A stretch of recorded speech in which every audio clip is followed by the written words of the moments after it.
Before we play, I'd like to explain the parts of the guitar. Now, I'm holding an acoustic guitar. This is the headstock, and on the headstock you'll find the 6 tuning pegs which hold the 6 strings. The strings pass over the nut, and the strings are numbered 1, 2, 3, 4, 5, 6, starting from the one that's closest to the floor. 1, 2, 3, 4, 5, 6. This is the neck of the guitar, and this is the fretboard or fingerboard. The wires are called frets, and they're numbered 1, 2, 3, 4, and so on up the neck. The dots are called position markers, and they're simply visual aids to guide you around the fretboard. This neck meets the body of the guitar at the 14th fret. This is a cutaway, and it allows free access to the higher frets. This is the sound hole, and this is the bridge of the guitar. It's where the strings meet the body, and the strings are held in with these pegs. As you can see, I've switched to an electric guitar. What I'm going to be covering in this video, you can play on either an acoustic or an electric. Now, acoustic and electrics are very similar. For instance, they both have necks, frets, the 6 strings, although the headstocks are usually shaped differently. This one has all the tuning pegs on one side. The body of the guitar is a different matter. The acoustic guitar gets its sound through the sound hole from the vibrations in the body, but the electric gets its volume from the pickups. Now, electric guitars can have 1, 2, or more pickups. This one has 3, and here they are. And here's the volume control for the volume of the pickups, and there's tone controls too.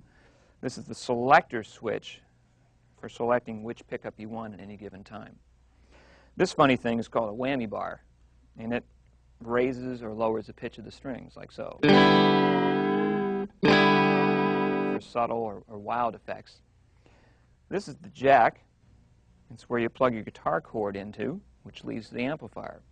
And finally, these are the strap buttons, where you put your strap when you want to stand up.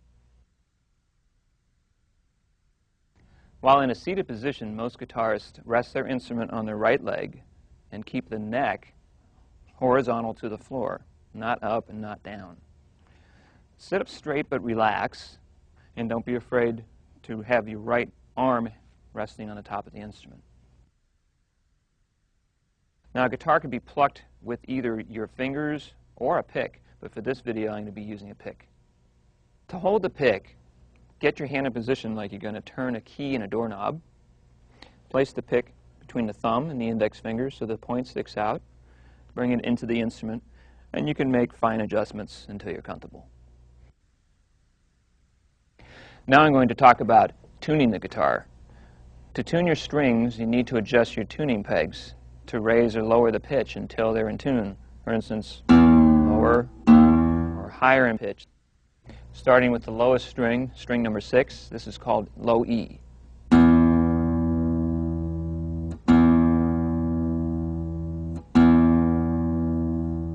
This is the 5th string, or A string.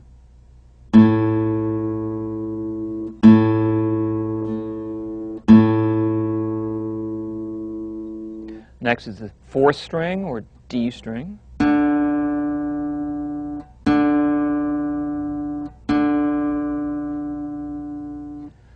The 3rd string is called G.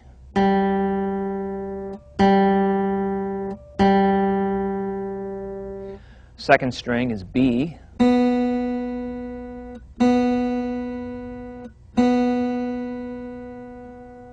And the 1st string is high E.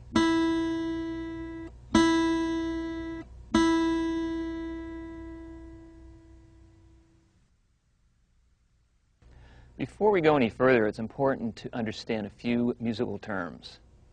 Music is written in notes on a staff. The staff has 5 lines and 4 spaces between the lines. Where a note is written on the staff determines its pitch, highness or lowness. At the beginning of the staff is a clef sign. Guitar music is written in the treble clef. Each line and space of the staff has a letter name. Starting from the bottom, the lines are named E, G, B, D, and F, which you can remember as every guitarist begins doing fine. The spaces are F, A, C, E from the bottom, and that spells face.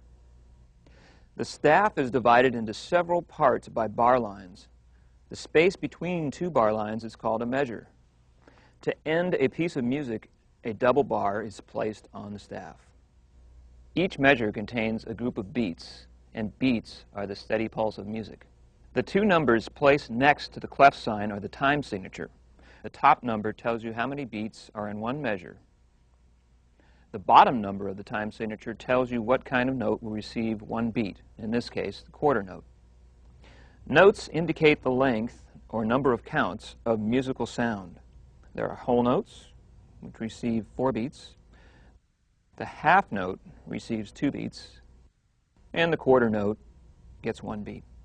When different notes are placed on different lines or spaces of the staff, you will know the pitch of each note and how long to play it.